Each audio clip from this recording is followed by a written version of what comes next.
Welcome back to Face the Nation. David Ignatius is a columnist for the Washington Post, and he joins us now from the Aspen Security Forum out in Colorado.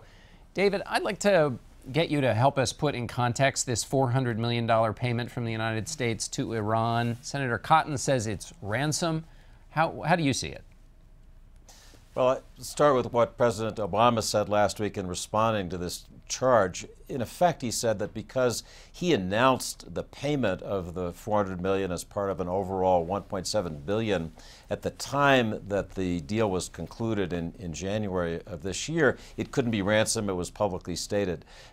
My own feeling is that the fact that it was $400 million in cash delivered on pallets was at the demand of the Iranians who wanted that sign that they'd gotten something.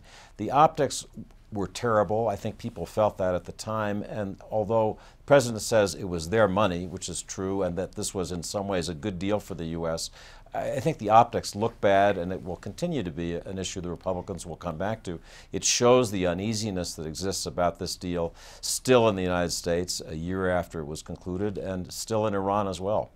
Do you think, Senator Cotton said basically this is going to encourage more hostage taking, that this idea of paying ransom, even if there are technicalities about why the administration says that's not what it is, that it will encourage this kind of behavior, more of it? What's your assessment of that? There have been some additional Americans who have been imprisoned since this payment, so it's possible. I think it's a hard thing to speculate about.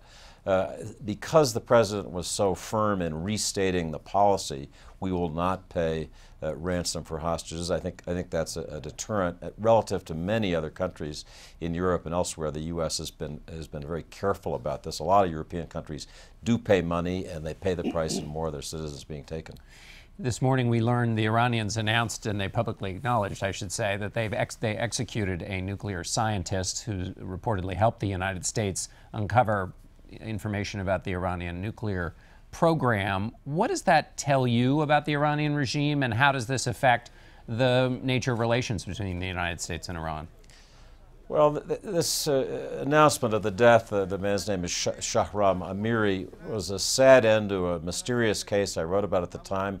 This was a nuclear scientist who disappeared in 2009 in Saudi Arabia when he was on a Hajj visit, supposedly. Turned up in the United States saying, in the first that we saw of him, that he wanted to go back to Iran. Talking to intelligence officials at that time, I was told that he had probably initially been what they call a virtual walk-in, coming in over the internet. He had left his family, his wife and child, back in Iran, so they had leverage on him. He got lonely, he got unhappy, went back. Said at the time that he had been pressured by the United States. I don't think this makes a whole lot of difference in terms of the future. The U.S. has very extensive intelligence resources devoted to Iran. One reason that the U.S. officials were confident in signing the nuclear deal is because they know so much about what's going on inside the country because of a whole array of spying and surveillance. I'd like to switch topics now and talk about Russia a little bit. There's been a lot of back and forth in the campaign about Donald Trump's position on Russia, and give us your take on what the U.S. relationship is with Russia right now. I should also mention Russia is fingered in the hacking scandal at the Democratic National Committee. What is the U.S. relationship with Russia right now, and what should voters be thinking about as they're thinking about these candidates and that country? I think the Obama administration is deeply frustrated. It has hoped that it would be able to find in Russia a partner that could help resolve the nightmarish war in Syria. That hasn't happened so far. The U.S. continues to, in effect, leave the exit ramp open for Vladimir Putin to adopt more sensible policies. I think there is deep concern about Russian hacking, Russian meddling in the U.S. election process, the kind of intelligence operation that was characteristic of the Cold War. It's really strange and worrying for people now. Generally, I hear from foreign leaders concern that in this U.S. election, there's a candidate, Donald Trump, who says different things about Russia than we've heard from American politicians for many years, who says different things about NATO, different things about our nuclear deterrent.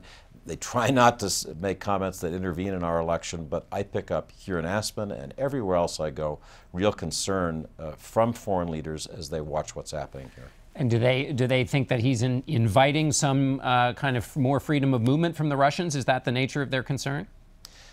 I think the fear is that Donald Trump, who announces that he's a deal maker, might be willing to make deals that have been traditionally outside the boundaries of the NATO alliance, of consensus U.S. policy.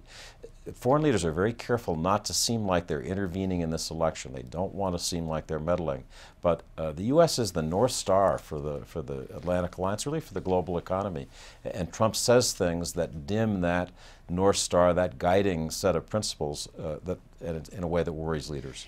Briefly, David, here at the end, you wrote that Putin thinks that Clinton shot first in terms of meddling in elections. What does that mean? Putin feels that when Hillary Clinton was Secretary of State, she was so strongly in support of dissidents in Moscow who were protesting the gains made by Putin and his party, who was supporting dissenters in 2010, 2011. And they said at the time that this is, in effect, a color revolution. You're trying to destabilize our government. Putin was very explicit at the time in blaming her personally for her statements and interventions. So this goes back a long ways. Undoubtedly, he sees Trump, who is more a big guy, willing to talk, sit down, as somebody he could deal with more easily than Hillary Clinton. All right, David Ignatius, thanks so much, and we'll be right back with our politics panel.